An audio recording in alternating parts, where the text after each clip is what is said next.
She was running from a billion-dollar signature. He was digging himself out of debt. Neither expected a snowstorm to trap them in the same miracle. Before we dive in, hit that subscribe button and drop a comment. Where in the world are you watching from? The forecast had said flurries. Light snow, they called it. But Nathan Brooks knew better. The wind had a certain bite to it, one that crept through his coat and settled deep in his bones. Snow was coming. Real snow. The kind that swallowed fence lines and buried tractors. He could smell it on the air, could feel it in the way the cattle shifted restlessly in the barn, and the crows had vanished from the power lines. Larkridge was used to winter. They'd seen their share of icy mornings and frost-bitten evenings. But this storm felt heavier, like a warning, more than weather. Nathan stood at the edge of his field, boots planted in frozen soil, surveying the horizon. His breath came out in white clouds, vanishing into the gray sky. Behind him, the old farmhouse groaned in the wind. The paint was peeling again, and the front porch sagged on one side. Everything around here was hanging on by a nail and a prayer, including him. He'd been trying to fix the tractor's broken belt since sunrise, knuckles scraped raw and tools frozen to the touch. The seed loan hadn't come through. The grain silo was damn near empty, and the bank had stopped calling, which was somehow worse than when they did. But Nathan kept going, one fence post at a time, one repair at a time, not because he was hopeful, hope was a luxury these days, but because there was no one else to do it. The land needed tending, the animals needed feeding. Bills didn't pause for the weather. The wind howled louder now, curling around his collar like a whisper with teeth. He turned and headed toward the barn, tractor grease smeared on his flannel, shoulders squared against the cold. He didn't notice the white SUV turning onto the back road just beyond his field. Didn't see the tires skid as the vehicle slipped toward a ditch hidden beneath the snowdrift. Tomorrow the town would talk about the storm. They'd talk about the road closures and the power outages. But they'd also talk about the woman in the snow and the man who pulled her out without knowing he was about to change both their lives forever. The snow had started falling in thick, deliberate flakes by the time Nathan finished patching the south fence. He loaded the last of the tools into the truck bed, brushed the snow off his gloves, and turned the key in the ignition. The old pickup coughed once before rumbling to life. A good sign, one of the few he'd had that week. The drive back toward the farmhouse was quiet, save for the rhythmic creak of windshield wipers struggling against the accumulating snow. The radio was nothing but static, and the heater blew lukewarm air that barely kept the chill off his fingers. He should have been thinking about the broken furnace in the barn, or the fact that he still hadn't picked up feed from the co-op. But something gnawed at the edge of his focus. Some feeling he couldn't name. Then he saw it. Just past the bend where the tree line thinned out, a sleek white SUV sat tilted at an awkward angle, half buried in a snowbank. The hazard lights blinked weakly through the flurries, casting an eerie amber glow onto the ice-crusted ground. Nathan eased the truck to a stop, tires crunching over packed snow, and stepped out into the wind. The woman was outside the vehicle, one arm wrapped around herself, the other holding a phone high in the air like it might catch a miracle. Her coat was stylish, but thin, more city fashion than rural function. Designer boots were already soaked through, and her breath came fast and shallow. "Cell signal's dead out here," Nathan called over the wind. She turned quickly, startled. Her face flushed red from the cold, or maybe from being caught helpless in a place like this. "I think I hit some ice," she said, brushing snow from her sleeves. "Then the car just slid." "Looks that way." He eyed the tires and the soft slope they'd sunk into. "You're not getting out without help." Her shoulders tensed. "I already called roadside assistance, but they said maybe 2 hours, if they can even find me." Nathan looked up at the sky, then back at her. The storm was only getting worse. He didn't ask who she was or what she was doing on a back road no one used unless they lived nearby. He just sighed, tugged his gloves tighter, and said, "Come on, let's get you out." She didn't offer her last name, just Claire. Simple, vague, like she'd practiced being unrecognizable. Nathan didn't press. He'd met plenty of people who preferred silence to small talk. Most of them wore pain like a second coat. Still, there was something about the way she said it, chin lifted, but voice tight, like she was holding something back that might spill if she said too much. He nodded once and walked past her toward the ditch, boots crunching against ice. The SUV was wedged in deep, one back wheel off the ground, the front bumper kissed by a frozen mound. A newer model, sleek, clean, maybe 2 weeks off the showroom floor, didn't belong out here. "Looks like the whole undercarriage is hugging that drift," he muttered, more to himself than to her. Claire stayed a few steps behind, arms folded tight over her chest, teeth lightly chattering despite her efforts to seem composed. Her boots weren't just wet, they were soaked through, the kind that belonged in a fashion spread, not a snowbank. Nathan walked back to his truck and climbed in, starting it with a grunt and a prayer. Diesel was low, very low. The warning light had been on since this morning, and the co-op had cut deliveries for the month. Every drop mattered. He looked at the gauge, then at the woman standing in the swirling snow. He didn't have enough fuel to waste, not when the barn heater might not make it through the night. But he couldn't just leave her either. Not like this. He grabbed the rusted chain from behind the seat and stepped back out into the storm. Claire watched him in silence, snow clinging to her dark hair like lace. "You sure this is okay?" she asked, nodding toward his truck. "No," he said honestly, walking past her. "But neither is leaving you out here." He hitched the chain to the frame beneath her SUV, boots slipping once on the icy slope. Then he climbed into his truck, threw it into gear, and gently coaxed both vehicles back onto solid ground, one slow tug at a time. By the time it was over, both vehicles steamed in the cold, and Nathan's fuel gauge had sunk to its last breath. He stepped out, brushing snow from his jacket. Claire looked at him like she didn't know what to say. He just shrugged. "Welcome to Larkridge." The snow thickened fast. Too fast. 1 minute you could see the tree line. The next it was gone, swallowed by a wall of white. The wind howled like it had teeth, slashing through coats and curling around necks, no matter how tight the collar. Nathan wiped ice from his brow, blinking against the sting in his eyes as he unhooked the chain from Claire's SUV. "You can't drive in this," he said flatly, nodding at the road that had all but disappeared. "Visibility's near zero. If you head out now, you'll end up in another ditch, or worse." Claire stood beside her car, arms crossed, eyes darting down the snow-covered road like she could will it to be safer than it was. She didn't argue, but she didn't agree either. Pride was written all over her face, carved into her jawline, and tucked behind the nervous glance she thought he didn't catch. Nathan didn't have time to convince her. The cold was getting sharper by the minute. "My farmhouse is just up the hill," he said, hitching a thumb toward a narrow drive already disappearing under snow. "It's warm, dry, safer than out here." Claire hesitated, eyes scanning the white void around them. The wind tugged at her coat, already too thin for this kind of weather.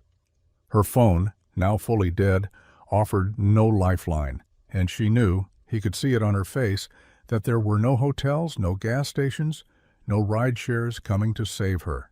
Not out here.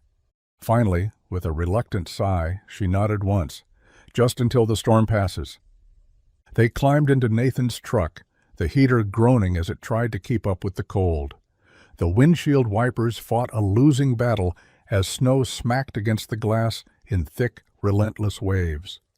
Neither of them spoke on the drive. The silence wasn't awkward, it was necessary. Out here, the storm did all the talking. By the time they pulled into the drive, the barn's roof was already wearing a thick white blanket, and the farmhouse windows glowed faintly with life. Nathan parked, grabbed his tool bag, and opened the passenger door. Claire stepped out slowly, heels sinking into snow she wasn't dressed for. She looked at the barn, then at the house beyond it.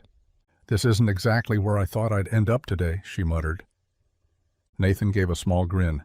Funny thing about storms, they don't care where you were headed.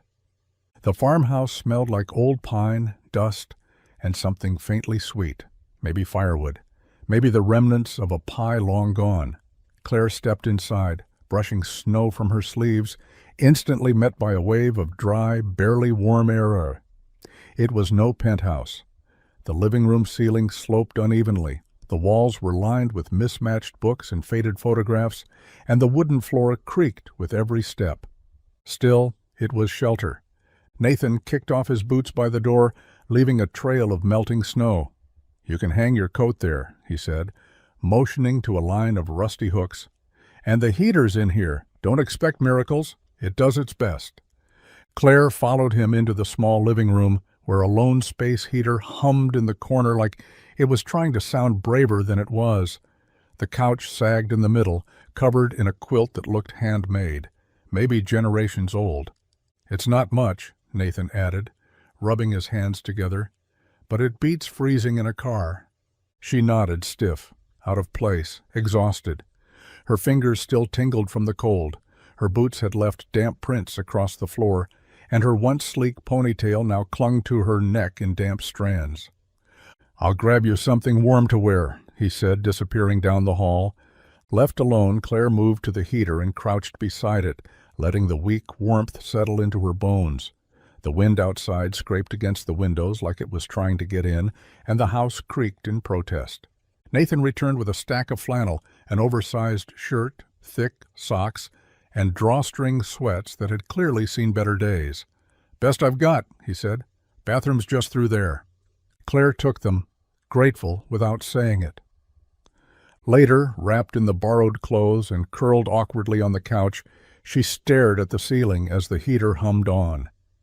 She didn't understand how her day had unraveled this far, from boardrooms to barn roads, from signatures worth billions to sleeping in a stranger's living room in clothes 2 sizes too big. Yet strangely, for the first time in a long time, she didn't feel like she was running, just waiting. And for now that was enough. Morning came slow, dragging pale light through the frost-laced windows. Nathan was already up, pouring water into the rusted kettle on the stove, the smell of burnt toast lingering in the air.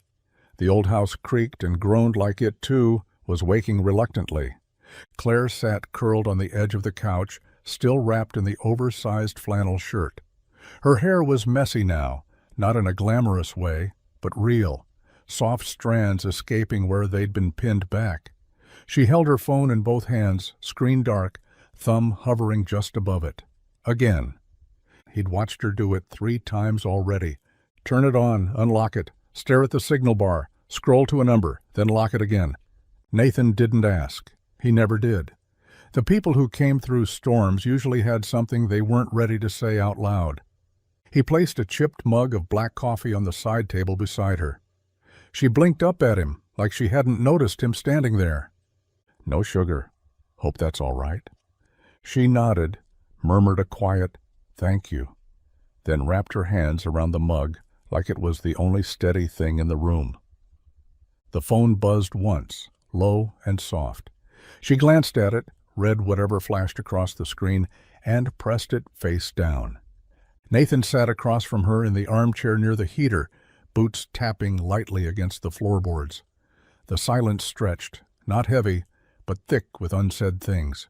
"You don't have to tell me," he said, eyes fixed on the steam rising from his cup. "But whatever it is, it looks like it followed you here." Claire let out a breath that wasn't quite a laugh. "You always this direct with strangers?" "Only the ones who look like they haven't slept in a week." She smiled, but it didn't reach her eyes. He left it there.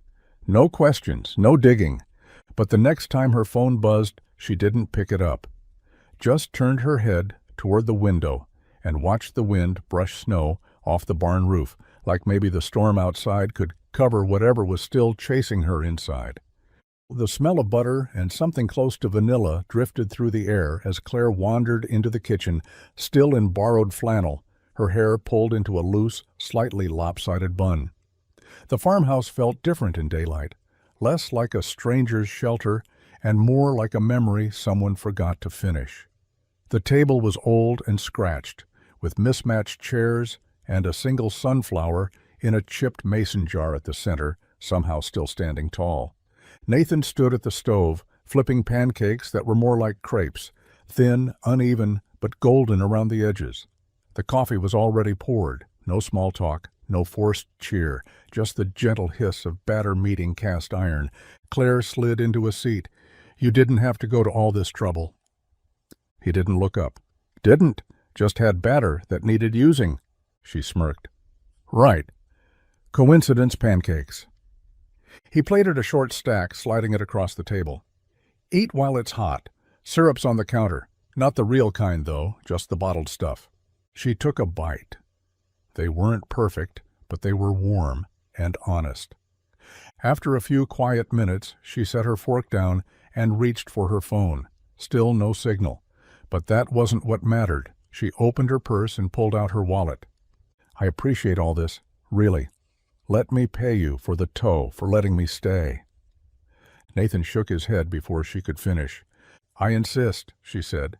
He sipped his coffee. "I don't take payment for pulling someone out of a snowbank."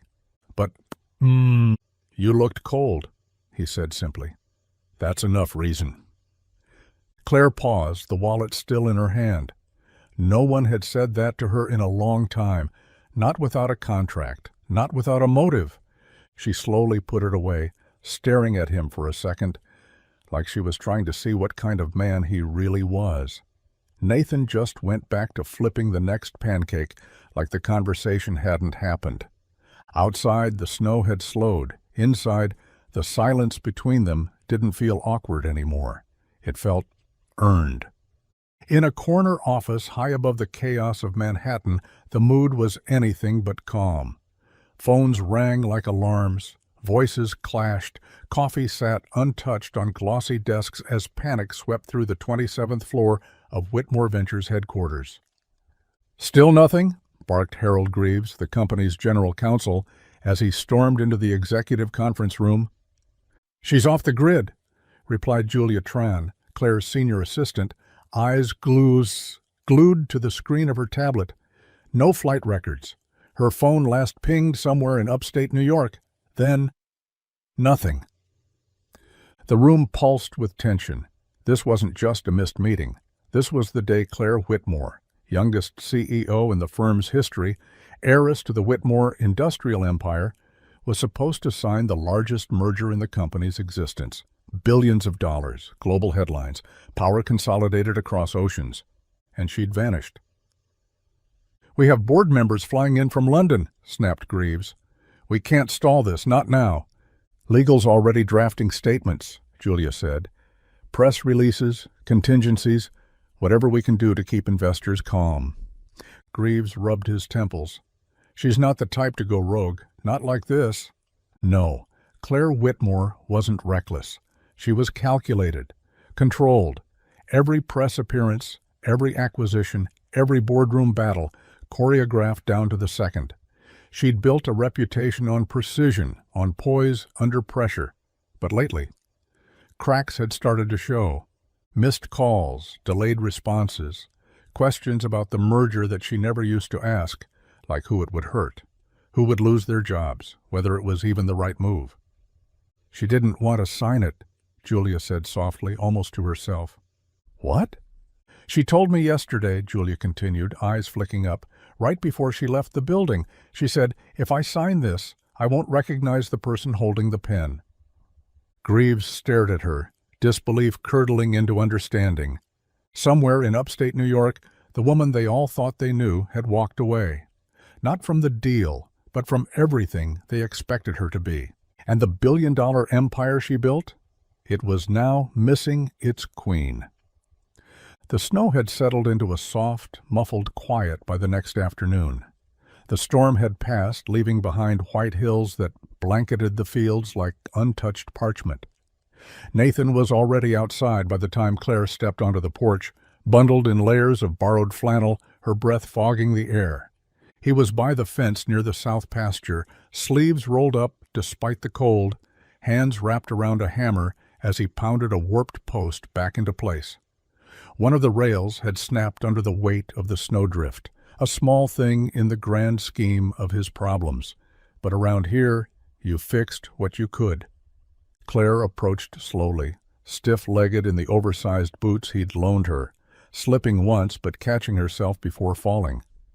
She watched for a second, then crouched awkwardly to hold the plank steady while he nailed it back. "Never done this before," she muttered, fumbling with her gloves. Nathan glanced at her. "Doesn't look like it." She tried to laugh, but it came out short. "That obvious? You're holding the hammer like it owes you money." A ghost of a smile appeared, then quiet. The wind rustled gently through the trees, and somewhere in the distance a cow let out a low, lazy bellow. Claire stood, brushing snow from her knees, eyes fixed on the fence. "I didn't get lost." Nathan didn't react, just bent to retrieve another rail. "I wasn't just passing through either." Still no response, just the sound of a nail being driven clean into wood. "I ran," she said finally. "I left everything, no plan, no map, just drove." Nathan looked up now, not surprised, just patient. "I was supposed to sign a deal yesterday," she continued, voice low. "Biggest of my life. The kind that makes headlines, but it felt like a noose. So I walked out, got in the car, kept driving until I didn't recognize anything." He didn't ask why. Didn't say she was crazy. Didn't suggest she call someone. He just nodded once. Good fences keep the cows in, not people. And with that, he went back to work. Because sometimes telling the truth didn't need fixing. It just needed space to stand. The school bus rumbled down the snowy gravel road around mid-afternoon, its bright yellow paint dull under the overcast sky. Nathan stood by the porch, sipping coffee from a dented thermos, as the doors swung open and a small blur of pink and pigtails hopped down the steps. "Uncle Nate?" Emily called out, her snow boots crunching against the icy ground as she sprinted toward him, backpack bouncing. Nathan knelt just in time to catch her in a hug. "How was school, troublemaker?" She beamed. "We learned about constellations. I drew a goat that looked like Grandma." Claire watched from the porch, amused, despite herself. She hadn't expected a child, but then again, nothing about this place was what she'd expected. Nathan turned toward her. "Emily, this is Claire. She's visiting for a bit." Emily didn't hesitate. She walked straight up, her mittened hand extended like a tiny diplomat. "Hi, you want to build a snowman with me?" Claire blinked. "A snowman?" Emily nodded with all the seriousness of a world leader. "We make a big one every year. Last year it had a cowboy hat and sunglasses. This year I think it needs a purse." Claire laughed. A real one, sharp, sudden, and warm enough to surprise even herself. Nathan caught it too. He didn't say anything, but his eyes softened as he watched her follow Emily into the yard, boots crunching behind the energetic little girl. The snow was perfect, light and packable. They rolled the first ball, then the second, then a wobbly third that Claire insisted was abstract. Emily shrieked with laughter when the head started to slide, and Claire caught it just in time, only to fall backward into a drift.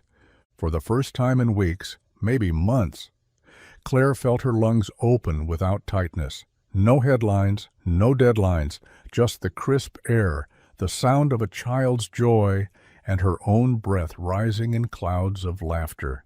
By the time they finished, the snowman had Claire's scarf, Emily's spare mittens, and 2 crooked branches for arms. "It's perfect," Claire said. Emily grinned. "I think he looks like a CEO." Claire smiled at that, wide and full, and didn't bother to explain why the word made her chest ache and her heart feel strangely light. The sun dipped low over the fields, casting long shadows across the snow-blanketed ground. Nathan walked ahead, his boots crunching in deliberate rhythm as he led Claire past the barn and down a narrow path that curved behind the house. The air was still, touched with the scent of cold metal and frozen earth. Ahead loomed the silo, tall, dented, and quiet. Claire stuffed her hands deeper into her borrowed coat. "I thought silos were supposed to be full this time of year." Nathan paused at the metal door and pulled it open with a groan. Inside, the echo of emptiness rang louder than words. A few inches of grain sat in the bottom, enough to cover the floor, but nowhere near enough to feed livestock or pay off a fraction of what was owed. "Late planting," he said, voice even. "And then the storm hit just before harvest, lost more than I could bring in." Claire stepped closer, careful not to slip on the ice, clinging to the threshold. "Can't the co-op help?" "They could," Nathan said, "but they won't."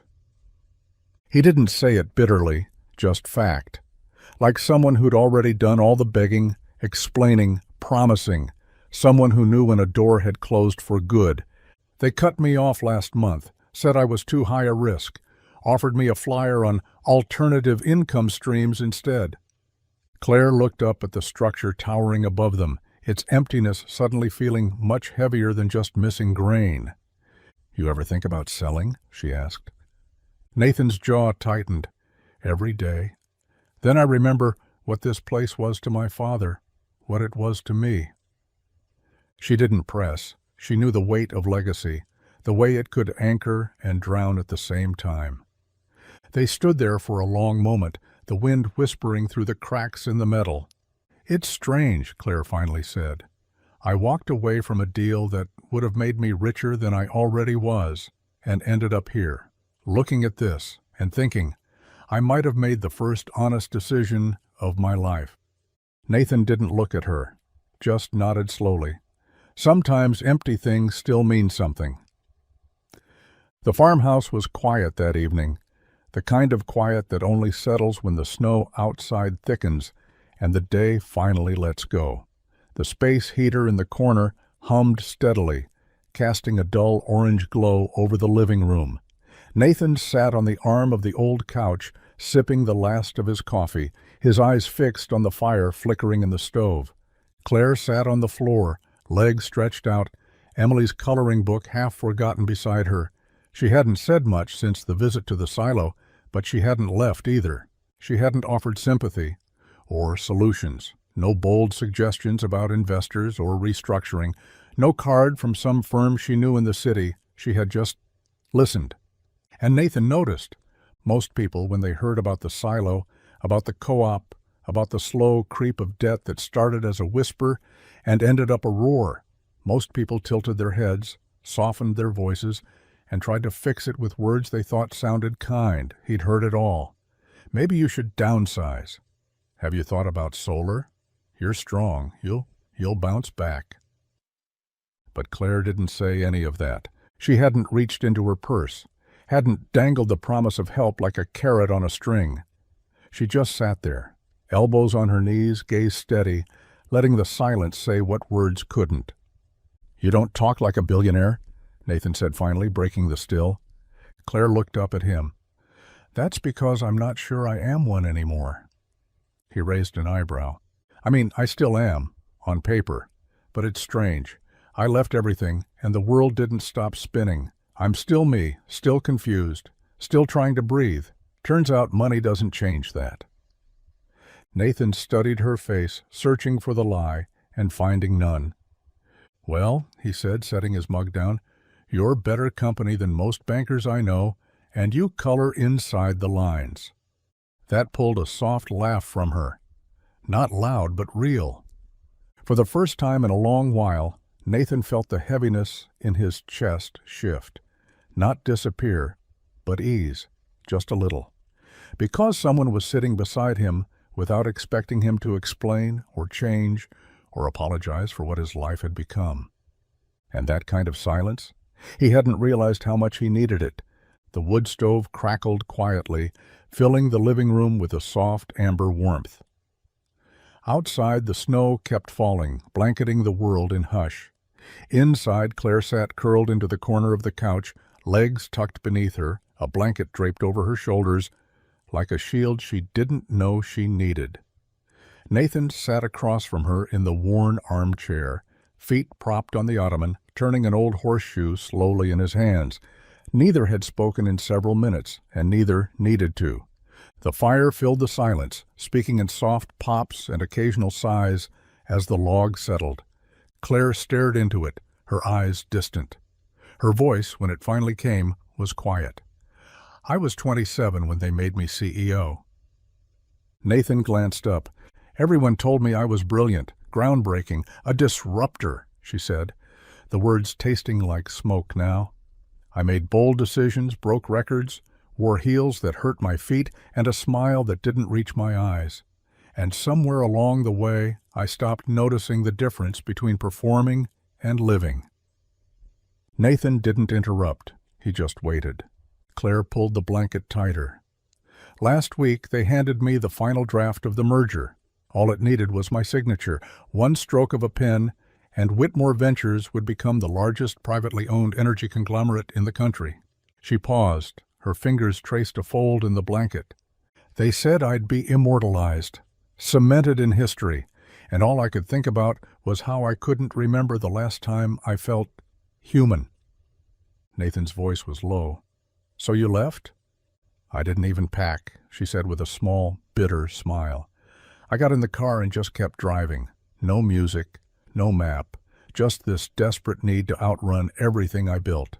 She looked at him then, her eyes raw but steady.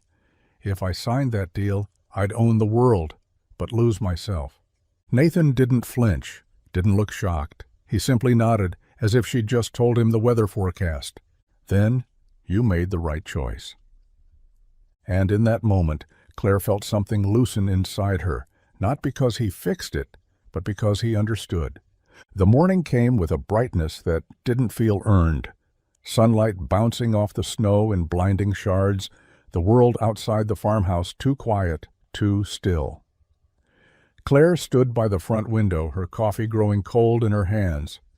Nathan was out at the barn, checking on the generator and feeding the cattle, his silhouette moving in and out of view like a shadow stitched to the land.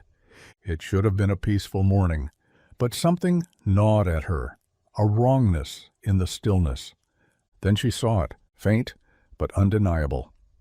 Tracks. Two thin lines curving through the untouched snow from the edge of the woods down toward the end of Nathan's drive. Not from the pickup, not from the school bus, and not from anything Nathan owned. These were fresh, wide tires, heavy treads, meant for speed, not plowing through slush. Claire's stomach tightened. By noon, the sound of tires crunching ice rolled up the drive, and her heart dropped before she even saw the car. It was sleek, dark, and clearly out of place, a rental she recognized. The door opened before the engine fully shut off.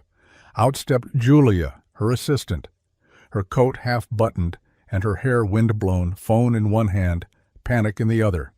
"Claire," she called, her voice cracking through the cold. "Claire, thank God." Claire stepped onto the porch, one hand gripping the wooden post. Julia hurried forward, boots slipping slightly. "Where the hell have you been? I've been calling every hour since Friday. Your phone's been dead. The board is losing their minds. Greaves is threatening legal action if you don't—" "Stop," Claire said gently. Julia did. "I'm fine. You vanished on merger day." "I know." Julia's expression flickered between relief and fury. "You left me holding the whole damn company." "I know," Claire repeated. She glanced back at the house, at the warmth seeping through the window, at the boots by the door, at the life that wasn't hers, but somehow felt more honest than anything she'd built in glass towers. "Just give me a minute," she said quietly. "I'm not ready to leave." And she meant it. They gathered in the living room like a boardroom disguised in flannel. Julia sat forward on the edge of the couch, tablet balanced on her knees, trying to explain spreadsheets through frustration. Beside her, Greaves paced, coat still on, scarf slung carelessly over one shoulder. His voice filled the farmhouse like it didn't belong there, sharp, urgent, corporate. "This is your deal, Claire," he said for the third time. "You built it. You pushed for it. You have the leverage, the legacy, the legal clearance. Signing it is a formality at this point." Claire stood near the window, arms crossed, her expression unreadable. Outside, the land stretched wide and snow-covered, quiet in a way that soothed something deep inside her. Nathan was by the barn, tugging hay bales toward the cattle pen, his movement slow but steady.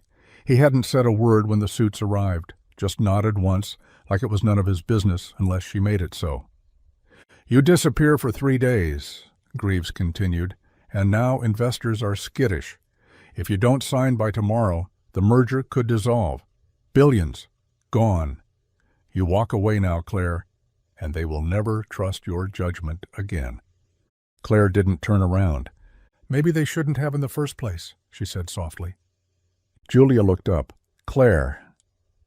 She finally faced them. No anger, just clarity. "You want me to sign it because it's clean, because it's profitable, because it'll make headlines and silence the critics. But you never once asked if I wanted to become the kind of person who can sign something like that without flinching." Greaves opened his mouth, but she held up a hand. "I've built a lot of things. Some of them I'm proud of. Some of them I barely recognize. But this—" She glanced out the window, toward Nathan, toward the barn, toward the crooked snowman still standing in the yard. "This is the first place I've stood still in years." She looked back at them. "No, I'm not signing it." Silence. Then the sound of the heater kicking on, soft and steady, as if the house itself exhaled. By morning the sky was a pale blue glass stretched over the horizon. The storm had spent itself, leaving behind drifts that shimmered under the rising sun like a field of diamonds. The roads had reappeared from beneath the snow, slick but passable, and the air, while still sharp, had lost its bite. Claire stood on the porch, a borrowed mug warming her hands, watching as a bird fluttered from the fence post and disappeared into the trees. For the first time since she'd arrived, everything was still. No chaos, no crisis, just space. Nathan joined her a few minutes later, his boots thudding gently on the wood planks. He didn't say anything, just leaned against the railing the way people do when they know that words might ruin something quiet and good. The black rental car still sat in the driveway, now dusted with frost. Julia had gone back to town to give Claire a moment. Greaves hadn't said goodbye, just stormed off with a final muttered threat about shareholders. Claire sipped her coffee, eyes on the barn, the fence, the field. The life she didn't expect to find, the life she didn't know she'd needed. "I always thought decisions came with a sign," she said, almost to herself, "like a lightning bolt or some grand epiphany, but now I think maybe they come in quiet, when no one's looking, when there's nothing left to distract you from yourself." Nathan glanced at her but said nothing. "I should go back," she continued. "Wrap it up clean, reassure the board, salvage whatever's left of the company." "But?" he asked. She looked down at the mug in her hands, then back at the field. "But when I think about walking back into that building, I feel like I'm putting on a mask I don't even believe in anymore." The wind shifted, rustling the trees beyond the pasture. Claire took a breath. "This place, it doesn't ask me to prove anything. I didn't know how much I needed that." Nathan nodded once. "Then maybe that's your answer." And for the first time since she left the city, she realized maybe it was. The sun hadn't fully risen when Claire closed the farmhouse door behind her.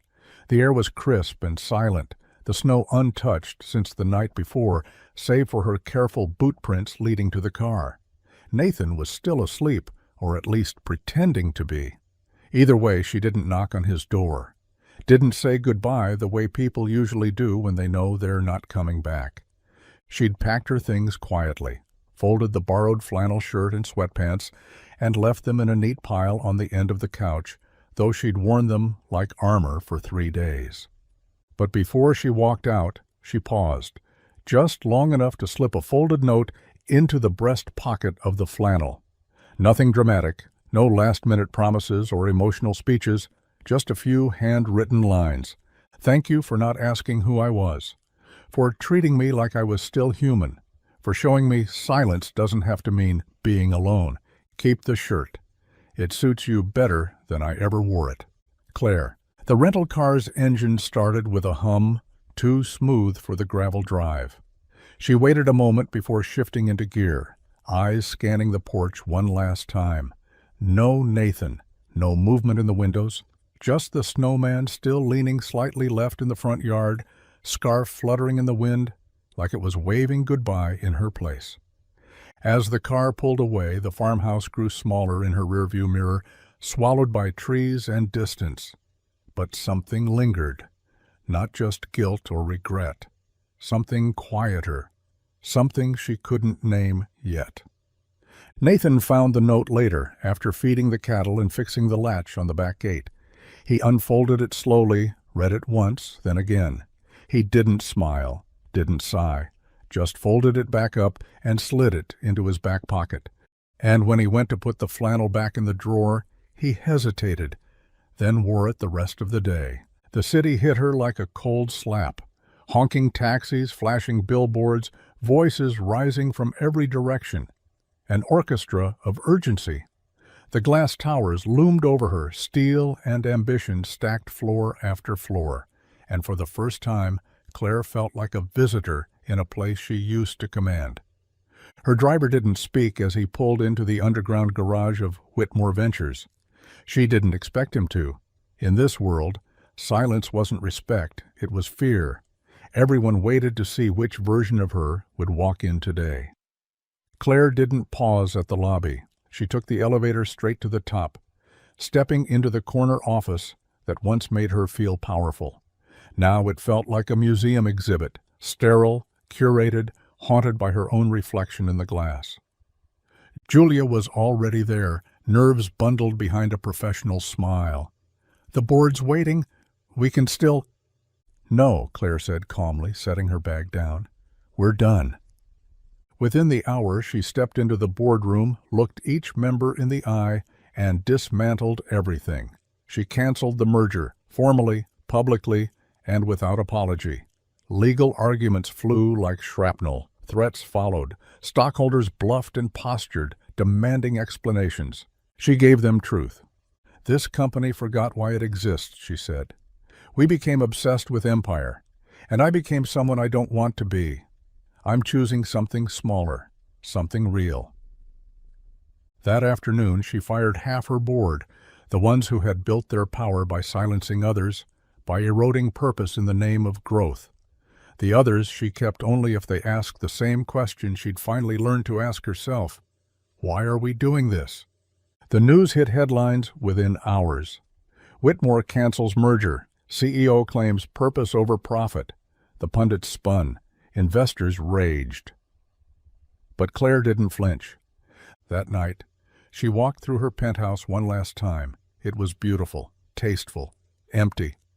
She left the keys on the marble counter, texted her realtor, and slipped back into the same coat she'd worn in Larkridge.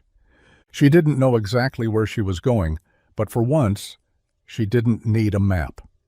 Nathan was fixing the tractor when the call came through, wrench in hand, grease on his jaw, the wind teasing the edge of his flannel collar. He almost didn't answer. Reception out by the shed was spotty, and he figured it was just another robocall trying to sell him an extended warranty on a truck he didn't even own anymore. But something told him to pick up.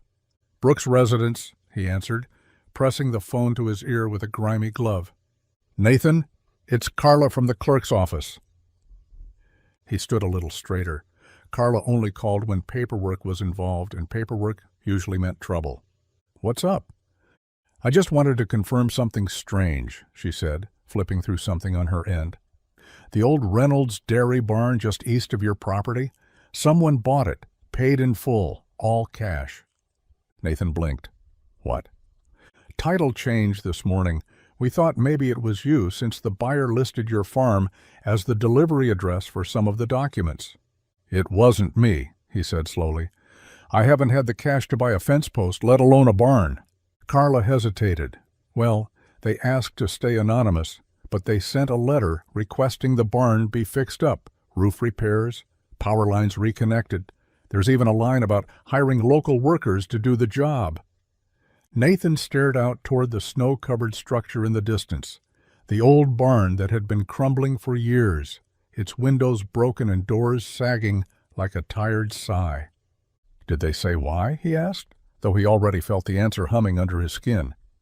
"No," Carla said, But I've worked here a long time, Nate, and people don't buy forgotten barns in the dead of winter unless there's a reason. A good one, I'd say. After they hung up, Nathan walked out to the edge of his field. The barn sat there like it always had, quiet, tired, half forgotten. But for the first time in years, it didn't feel abandoned. It felt like someone had come back, even if they hadn't said so. The pickup had barely cooled when the car rolled in, sleek, shiny, and far too polished for a gravel road. It kicked up a plume of dust and snowflakes as it came to a stop just beyond the fence, its tires crunching against the frost-bitten dirt. Nathan stepped down from the barn's loft, wiping his hands on a rag, already feeling the headache forming. The man who stepped out wore city shoes that didn't belong anywhere near mud. He held a notepad in one hand, a camera bag slung over his shoulder, and the kind of grin that said he wasn't here to admire the scenery. "You Nathan Brooks?" the man asked, voice clipped, sharp as a pressed suit. "I am," Nathan replied, slow and even. "I'm Rick Camden, with the Business Ledger. Just hoping to ask a few questions." Nathan leaned against the fence post. "About?" The reporter glanced around like he was scouting for secrets buried in the snow. "Claire Whitmore, CEO of Whitmore Ventures, Billionaire. Went missing last week, canceled the merger, fired her board, sold her penthouse, and then disappeared again." Nathan's jaw didn't move. "Sounds like a busy woman." Rick's pen scratched against the page. "Word is, she was seen in a town that matches this one, driving a rental, headed this way." He looked up. "People are curious." Nathan didn't blink. "People get lost all the time." Rick smiled thinly. "Sure, but not billionaires who walk away from 10-figure deals." The barn door creaked open behind them, and Emily came bounding out in her winter coat, pink mittens flapping at her sides. She skidded to a stop when she saw the stranger. "Uncle Nate, is Miss Claire back yet?" she asked, loud and clear. Silence snapped into place like a slammed door. Rick's eyes lit up. "Miss Claire, huh?" Nathan didn't look at Emily. "Inside," he said, calm but firm. She frowned, confused. "Did I do something, inside?" Emily obeyed, the door swinging shut behind her. Rick's pen hovered in the air. So she was here. Nathan looked him dead in the eye. "Don't know who you're talking about, but if you're lost, the road's right behind you." And just like that, the conversation ended. Claire was standing in line at a small-town bakery 2 counties over when her phone buzzed again. The screen lit up with a notification she hadn't expected to see and didn't want to. "Billionaire CEO spends snowstorm with local farmer." Subheadline: "Sources say Claire Whitmore sought refuge on a modest homestead after abandoning historic merger." She stared at the screen, unmoving, the smell of cinnamon rolls and brewing coffee, suddenly too sweet, too loud. Beneath the headline was a photo, grainy but unmistakable, of the farmhouse. Her SUV barely visible behind a curtain of snow. She didn't need to read the article. She already knew the shape of it. The speculation, the tone, the way it would twist something deeply personal into a story people would scroll through while sipping lattes in corner offices she used to inhabit. By the time she reached the counter, her appetite was gone. She left empty-handed, stepping back into the cold, heart pounding with the familiar sting of exposure. But it wasn't just fury she felt. It was something more complicated, something quieter. Back in the car, she read the first few lines. The usual breathless reporting, anonymous sources, quotes from board members, a few smug jabs from financial analysts who'd never walked through snow without a valet. And then came the line that caught her off guard. No comment from Nathan Brooks, the farmer in question, only that people get lost all the time. She exhaled slowly, the tension in her shoulders melting just enough to make room for something softer. Of course he didn't talk. Of course he kept it simple. He always did. For the first time in days, Claire didn't feel like running. She didn't feel like hiding. The storm had passed. The story had broken. And yet, she was still here, still herself. And nothing the internet printed could undo what those quiet days on the farm had shifted in her. She smiled just a little, then turned off her phone and drove toward the sound of silence, knowing full well the world would talk. But for once, she didn't need to explain herself. In a town like Larkridge, you didn't need breaking news. You needed only one person to spot the article and 3 more to read it out loud at the diner. By lunchtime, the whispers had turned into a low hum across Main Street. At Dot's Cafe, the regulars gathered around their coffee mugs like it was a courtroom. A crumpled copy of the Business Ledger sat on the counter, the headline circled in red ink like a crime scene. "Billionaire CEO," Hank muttered, squinting at the paper. "Stayed on his farm, in his house." He took a loud sip. "Probably eyeing his land. You watch, she'll buy up half the county next."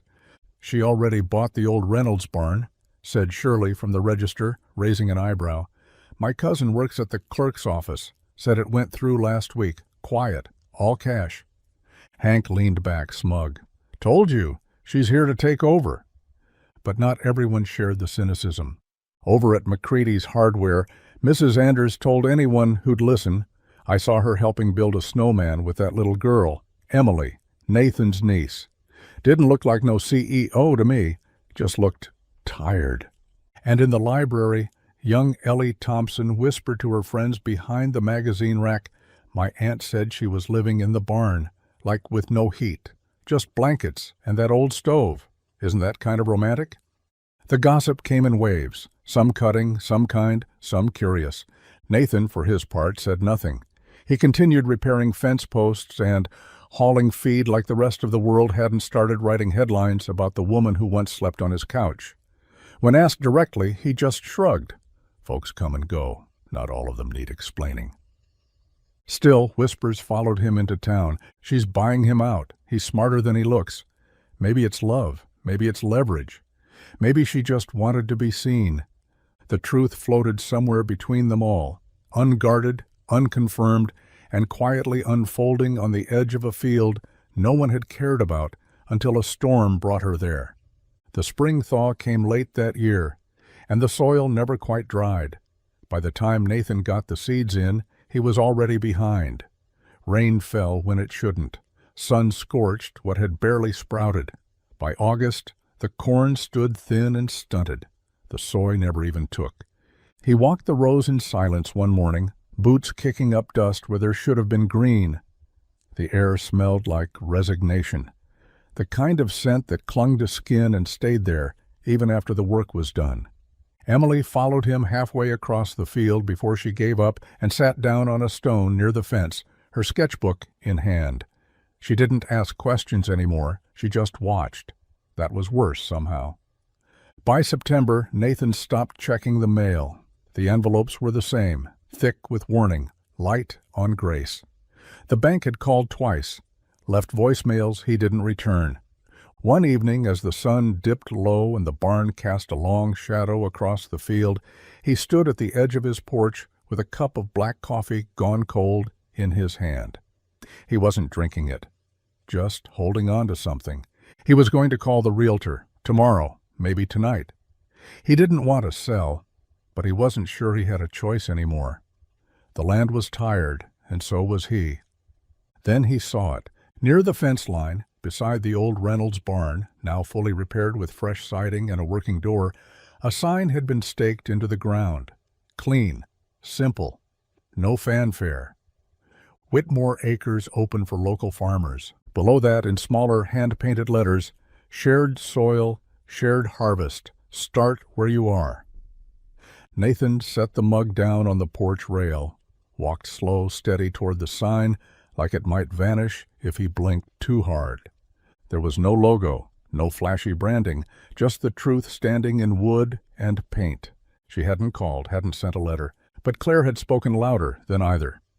The truck was different this time, older, dust-covered, practical. It rolled up the dirt drive like it belonged there, tires crunching over gravel, windows rolled down just enough to let in the early fall breeze. Nathan was in the barn, tightening the latch on a feed bin that hadn't closed right since July, when he heard the engine cut and a door swing shut. He didn't move at first, just listened. Footsteps on the gravel, the creak of the porch steps, then a voice, calm and familiar. "You still drink that terrible instant coffee?" He turned. Claire stood at the edge of the barn doors, her hair pulled into a messy ponytail, a worn baseball cap low over her brow. She wore jeans, not the designer kind, but ones that looked like they'd seen dirt. Her flannel sleeves were rolled to her elbows, and her boots were scuffed. Real ones, not for show. "Got something better now," Nathan said, wiping his hands on a rag as he stepped out into the light. "You back for the snowman's anniversary?" Claire smiled, then held up a folder. "Nope, I'm back with a plan." She handed it to him. Inside were sketches, proposals, community outreach notes. At the top, Whitmore Acres Initiative, Phase 1. "I'm not here to bail you out," she said before he could speak, "and I'm not here to write checks. I'm here to build something real, with you, with the town, with farmers who've been trying to make a living without a seat at the table." Nathan flipped through the pages slowly, taking in her handwriting in the margins, the rough lines of mapped plots, the list of names from local farms scribbled in ink. She had been busy. "You want to turn the barn into a co-op," he said. "I want to turn it into ours," she replied. He looked up at her, eyes searching for the catch, but there wasn't one, just Claire. No titles, no press, just a woman who had found a reason to come back, and this time she wasn't running, she was planting. The morning of the farmers' market was overcast, with just enough wind to threaten the canopy Nathan had spent all night securing with bungee cords and borrowed cinder blocks. He adjusted the corners again anyway, out of habit more than need. Claire stood beside him, a clipboard in one hand and a crate of homemade apple preserves in the other, her hair braided back and tucked under a ball cap that still smelled faintly of cedar from the barn. They were an odd pair. He in faded denim and boots he'd worn down to the soles. She in canvas work pants and a hand-lettered apron that read Whitmore Acres Co-op. The table wasn't flashy, just bushels of heirloom tomatoes, a few jars of jam, and bundles of rosemary tied with twine. Nothing that screamed billionaire or broke farmer, just two people trying to sell what they'd grown together. By noon, the booth was still mostly untouched. A few polite glances. One man asked if the apples were organic. Another asked for directions to the honey vendor. Claire didn't flinch. She stood behind the table like she was defending a startup pitch in front of a boardroom, only this time there was no script, just soil-stained produce and a hope she couldn't explain. Nathan leaned on the table and muttered, "Maybe we should have added lemonade." She smirked. "Next week." Then, somewhere around 12:42 p.m., it happened. A college kid with a flannel shirt and a DSLR camera strolled by, stopped, and asked, "Wait, is this the Whitmore? Like from that article?" Claire's smile barely twitched. "Just a farmer now." The kid snapped a photo, then another, then posted it with a caption. "Claire Whitmore gave up $1 billion deal. Now she's selling tomatoes with a guy named Nathan. I don't know what this is, but I love it." Within an hour, the post had gone viral. By 2 p.m., people were lined up down the gravel path, phones out, stories whispered from person to person. But Claire didn't care about the buzz. She looked at Nathan, handing a little girl a bunch of basil for free, and knew. This wasn't a gimmick. It was the start of something growing roots. The elevator ride to the 43rd floor was too quiet. Claire stood tall in a tailored blazer that still smelled faintly of sawdust from the barn's tool room. Beside her, Nathan shifted, tugging at the stiff collar of a borrowed button-down that clearly wasn't his. His jeans were clean, his boots freshly wiped, but still muddy at the soles. He didn't fidget, he didn't pace, but his silence was louder than usual. Claire glanced at him. "You don't have to say anything, you know." He shrugged. "You brought me all this way. May as well see what they think of cow manure and honesty." The elevator dinged. The doors slid open to reveal a room of sleek lines, cold steel, and even colder eyes. The investors were already seated. half of them on their phones, the other half exchanging polite nods that meant absolutely nothing. Claire walked in first. Nathan followed. Every gaze landed on him like a curiosity, like a relic brought to life from a dusty postcard. She began the meeting with facts, charts, projections, the Whitmore Acres model, regional food systems, sustainable reinvestment. Her voice was calm but firm, clear as the wind that moved through open fields. Then she paused. But if you want to know what this really means, you'll need to hear it from the land itself. All eyes turned. Nathan stood slowly, cleared his throat once, didn't touch the slides or notes. "I'm not going to waste your time," he began. "I've been a farmer my whole life. Some years we make it. Some years we pray the rain stops before everything drowns. Most of the time, we do it alone." He looked at the room, at the faces used to controlling markets from 30 floors above the ground. Claire didn't come back to save us. She came back to listen. And for the first time, people like me aren't being told to get bigger or get out. We're being told we matter. No one moved. No one interrupted. "And if that's not worth betting on," Nathan finished, "then maybe the system you're backing needs more than numbers to fix it." Silence. Then a slow nod from one of the older men near the window. Then another. Claire met Nathan's eyes, something proud, flickering between them. They hadn't just entered the room, they'd shifted it. The fundraiser had ended hours ago, but the glow still lingered. Paper lanterns swayed gently from the oak trees surrounding the town square, casting warm pools of light on the ground below. Kids had long since fallen asleep in their parents' laps, and the last of the folding chairs were being packed up as the crowd thinned into the quiet hush of night. Claire stood by the old beverage table, clutching a half-empty cup of lukewarm cider, her laughter from earlier now replaced by a soft smile. She'd spent the evening shaking hands, answering questions, listening to farmers pitch their dreams with nervous excitement. And she'd done it all, in muddy boots and a borrowed cardigan that smelled like hay and cinnamon. Nathan found her there, just where he knew she'd be, watching, thinking, trying not to be the center of attention, and failing beautifully. "Ready to head back?" he asked.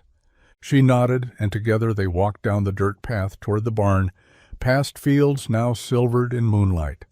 The crickets had taken up their nighttime rhythm, soft and steady, and their footsteps fell into an easy sync. When they reached the barn doors, Claire stopped. "Do you remember what you said that first night?" she asked, voice low. Nathan leaned against the weathered frame, arms folded. "I say a lot of things. You said, 'Good fences keep the cows in, not people.'" He gave a half smile. "Still true." She turned to face him fully. "You didn't ask who I was. You didn't try to fix me. You just let me stay." Nathan's expression didn't shift, but something in his eyes softened. Claire stepped closer, her voice barely above a whisper. "You gave me a reason not to run." She reached up then, slowly, deliberately, and kissed him. It wasn't rushed or breathless. It was still, certain, like two pieces of something that had always belonged side by side, of finally remembering how to fit. When she pulled back, Nathan didn't speak. He just touched his forehead gently to hers, the warmth of the lanterns flickering behind them, and whispered the only thing that needed saying, "Stay." It happened on a Tuesday, one of those slow, sun-drenched afternoons where the sky looked too blue to be real, and the breeze carried the scent of hay, warm soil, and something baking in the farmhouse kitchen. Nathan was restocking crates at the co-op booth just outside the barn, talking quietly with a retired couple about canning tomatoes. Claire was nearby, organizing jars of honey and helping Emily write price tags in her best second-grade handwriting. They'd done this enough times now that it felt like routine, familiar, safe. A young couple approached, new to town by the sound of their voices. The woman smiled and bent down to speak to Emily. "Are you helping your dad today?" Emily nodded proudly. "Yep, and my mom too. She's right there." She pointed to Claire, who had been half listening, half focused on lining up the jars. But those words, "my mom," landed like a soft explosion in the still air. Claire froze. Nathan looked up from across the booth, eyes meeting hers immediately. The couple smiled, oblivious, and moved on toward the produce baskets. Emily didn't notice the shift. She was already back to labeling, tongue poking out the side of her mouth as she tried to spell zucchini. Claire slowly knelt beside her, pressing her hand gently to Emily's back. Her voice was quiet, a little shaky. "Sweetheart, do you know what you just called me?" Emily looked up with wide eyes, blinking. "Oh, I didn't mean to. It just kind of came out." Claire bit her lip, trying to blink away the tears that were already threatening.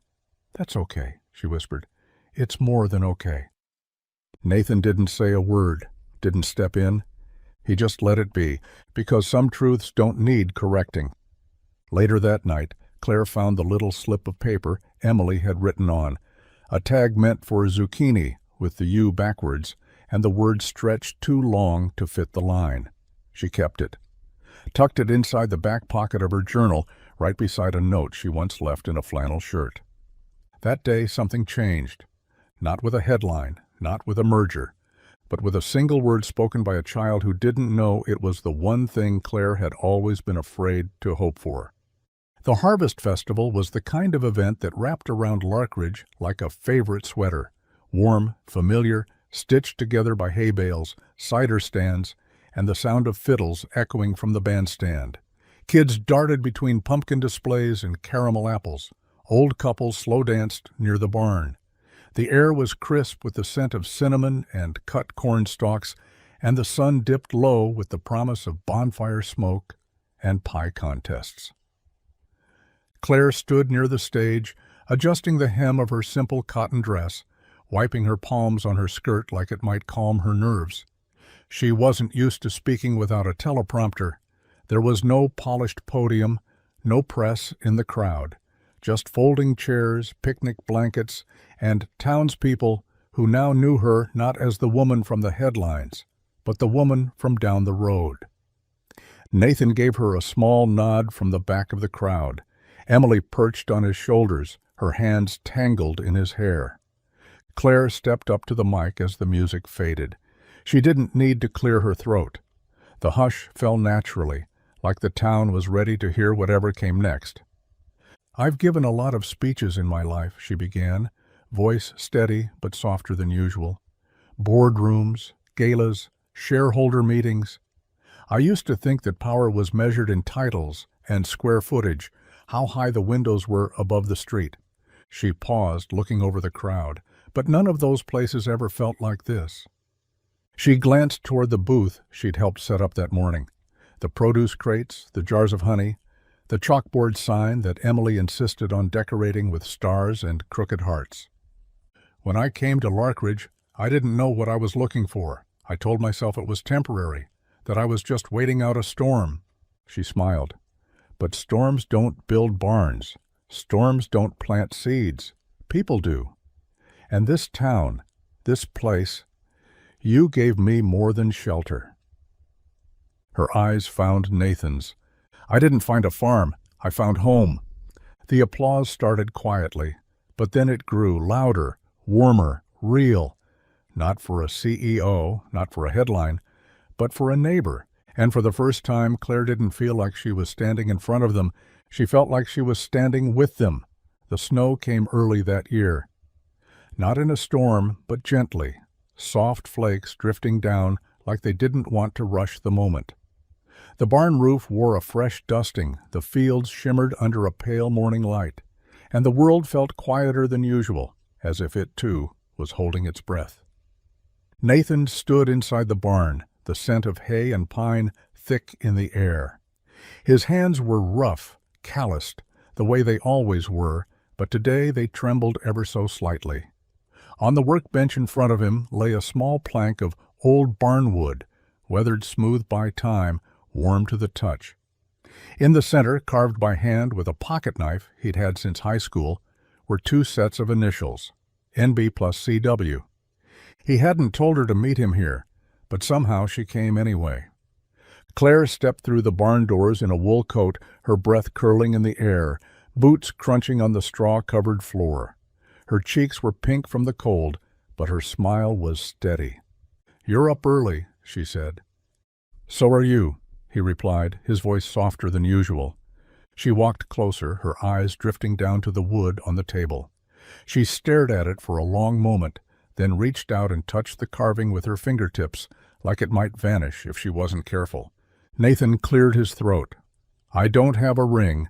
Figured you've already had all the grand gestures money can buy." Claire looked up at him, tears already stinging her eyes.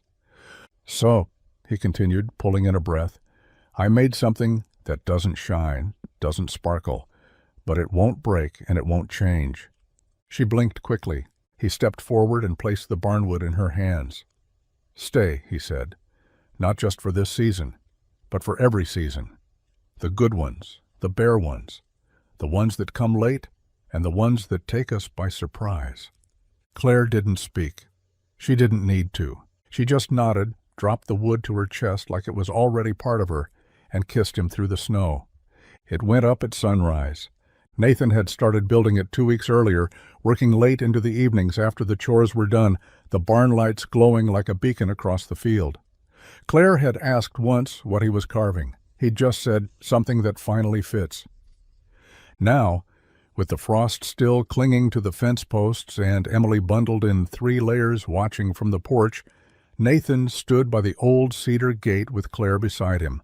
A fresh coat of paint glistened in the early light. The wood was thick, hand-sanded, and sealed with beeswax from the hives Claire had helped restore near the edge of the property. It smelled faintly of cedar and hope. Claire stepped forward, brushing her gloved fingers across the letters, her breath catching in her throat. Brooks and Whitmore Homestead, rooted in grit, grown with love, the words were carved deep, each stroke deliberate, like the seasons they'd weathered to get here. Emily clapped, bouncing on her toes. "I helped pick the colors." Nathan grinned. She wanted glitter paint. Claire laughed, eyes still on the sign. Maybe for the next one. The town would see it soon. They'd drive by and slow down, pretending they weren't craning their necks to read it. And maybe someone would scoff or whisper or raise an eyebrow, but most would just nod. Because the truth was plain and simple, carved in wood, nailed to a fence, and set against a backdrop of snow-dusted fields. This wasn't just land anymore. It was a beginning, a promise, a place where second chances were planted deep enough to take root. Claire slipped her arm around Nathan's, and they stood there for a while, watching the sun rise behind their new name, their shared soil, and everything that came after the storm. The school field trip had wandered into the orchard, a dozen wide-eyed fourth graders darting between the apple trees, their voices echoing through the crisp autumn air. The teacher was trying her best to keep order, but the kids were far more interested in the smell of fresh cider and the promise of pumpkin cookies waiting at the farmhouse. Claire walked beside a group of them, hands tucked in the pockets of her coat, her hair streaked with just enough silver to remind her how many seasons had passed. The barn still stood proud in the distance, fresh paint, solar panels, and laughter always floating from its open doors. The old co-op now buzzed with life every week, its stalls filled with stories disguised as produce and preserves. A little girl with messy braids tugged on Claire's sleeve. She was new to the area, one of the quiet ones, the kind who watched more than she spoke. "Mrs. Whitmore?" the girl asked. "How did you meet your husband?" Claire stopped walking. The orchard had begun to turn gold again, leaves falling in soft spirals, the air touched with cinnamon and memory. She knelt down to the girl's height, brushing a stray leaf from the child's hair. "Well," she said with a smile, "I drove into a snowstorm." The girl's eyes widened. "Really?" Claire nodded, her gaze drifting toward the farmhouse where Nathan was waving from the porch, a mug of cider in his hand, and Emily, now grown, now home for the weekend, laughing beside him. "I was running from something I thought I couldn't face," Claire continued, And I found a broken fence, a warm barn, a child with the kindest eyes, and a man who didn't ask me for anything except to stay. The little girl's brow furrowed. So, it was like magic? Claire smiled, her eyes soft. No, it was better. It was real. She stood, brushing off her coat. I found a future I didn't know I was allowed to want. And as the kids skipped ahead, Claire followed, her steps steady on the land she had once stumbled into and never left.